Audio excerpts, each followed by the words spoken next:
he's going to unload it right on the money to a wide open Reed Richards. Adams finding a wide open Landon Nunley, and he is off to the races. Adams rips off a big run and puts P&G into field goal range. Ahead of the season of Friday Night Tailgate Party, we wanted to talk about one of the most prolific storylines from last season. Joining me at the beautiful Port Neches-Groves High School, home of your reigning 5A-DII state champions, head coach of the P&G Indians, Jeff Joseph. Thank you so much for taking the time to join us today. For the first time in 40 years, you guys wear the crown, and this is just your third year at P&G. Back-to-back trips to state. What does that say about the culture you're trying to cultivate here? I think what we're trying to create is just a group of young men that know how to work together as a team and know how to work hard. I think a lot of the culture at this place comes from the community. The mentality of a lot of our kids is reflective upon the place they grew up and the work ethic of a lot of the people around here. Last season, each week the Indians gaining their footing, getting better and better, making the adjustments where needed. Talk to me a little bit about what were the biggest change-ups you saw from week one to the week that you guys won state. We gained confidence throughout the year, and with confidence comes the ability to play faster and be more sure of yourself, and that all comes through repetition. I think that all came from the effort put in practice and the effort put in the meetings and in video, and being very certain of what you're doing. Every play makes you able to play faster and play harder, and I think that's what our team turned into by the end of the year, as a team that played extremely hard. It's my first Mid-County Madness, the 100th edition. What does it mean to take home the Bum Phillips Trophy once again? And you had different guys obviously stepping up into those leadership roles throughout the season. Shea Adams, Connor Bailey, Reed Richard, Isaiah Wen. Just talk to me a little bit about how those guys kind of helped. We have really good players that are really good young men, and those guys stepping up as leaders was a big part of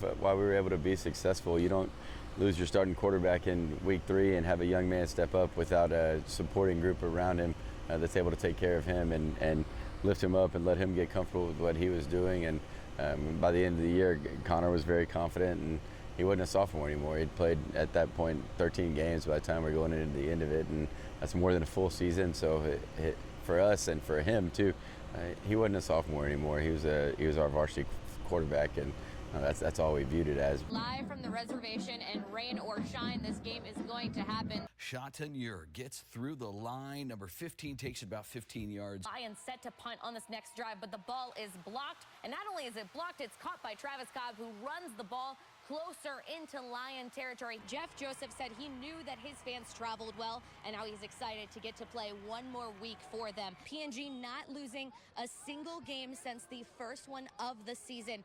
You know, people are going to have to step up every year. It's part of going through a football season and going through injuries and making sure you have a roster full of guys that are ready when that opportunity arises. Now I want to take you back to those final plays of that championship game. Fans have arrived, the teams have arrived for the 5A Division II State Football Championship of the Lone Star State. The P&G Indians making the 318-mile trek back to Arlington to take on the South Oak Cliff Bears. These two teams are going to absolutely get after it. South Oak Cliff's going to have the speed advantage. How can Port Neches-Groves mitigate that? That final touchdown from Shea Adams on the left-hand side, running in and kissing to the crowd. 4th and 26, South Oak Cliff had the ball around their own 30-yard line. Your defense stops the run and regains possession in those final seconds. Just kind of walk me through your emotions in those final moments. At that point, honestly, it's about making sure we're doing the little things right to finish the game. When you get to 4th and 26, they, as a team, all year had been one of those teams that on 3rd and long was able to hand the ball off with a really good running back. So it was going through the decisions with our defensive coordinator, Matt McDaniel, of do we go into a prevent type of pass defense to make sure we keep the ball in front of us, or do we stay with what we've been doing and play the run? Do we blitz, or do we sit into coverage? And we made the decision, just because of the situation, the time running out, to put some guys in the field that were more of our pass prevent package and try to tackle everything and keep it in front of us. And you know, it wasn't at that point us thinking about anything other than executing the next play to make sure we could win the game. And even after that play, it's like, well, we still have to go take one more snap and catch the ball and take a knee, all that, before it's all over. So during that moment, it wasn't any more than what we got to do on this next play to make sure we can win the game. And at the end of it, obviously, it's a little bit of a hard put yourself there moment, and it's not really understanding the scope of what you just accomplished and what just happened in that moment, and knowing that in the future you're going to look back and appreciate it a lot more than you will right then. Hey, we won state! We won state! When you look back on that team, what characteristics do those players have that translate to a championship team or even a championship program? It started with the class before them, a group of seniors that graduated in 2023, played in 2022. They had a new coach come in that was different than anybody they'd known since they were in elementary school with their previous coach. So those guys, by the end of it, had believed in what we were preaching to them and what we were trying to get done, the work that it took to get there, and them really opening that door and showing those next group of seniors the way. And this is their success led to the confidence in our team the following year, this past year. And without those guys before them, I don't think we are where we were last year. And having the confidence to go into each and every game expecting to win is a different mentality, and that's something that our seniors last year had. They're a group of young men that played football and played sports together forever, and they were passionate about it. They cared, and they cared about each other, and they were able to win games because of that. I mean, it kind of ties into those three values I see over there: Yeah. honor, pride, and tradition. Obviously, they're at the forefront of like everything that you guys do here at PNG. Just talk to me a little bit about how, they kind of exemplify those values. Yeah, we try to embrace that slogan with who we are as a football team. There's so much tradition at this school of athletics and excellence in athletics and being very tough and very competitive, and that's something that we do try to embrace, and we practice that way.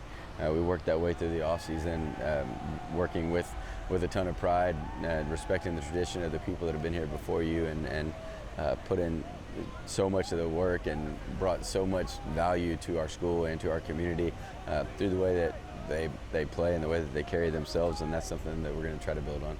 Let's go! We earned that! We earned that! So obviously, like you just said, we're looking to build on it. We refocus, we regroup going into year 3. I know the saying that pressure either makes dust or diamonds. Mm-hmm. How are you gearing up these guys to put them in the best position to be diamonds this fall?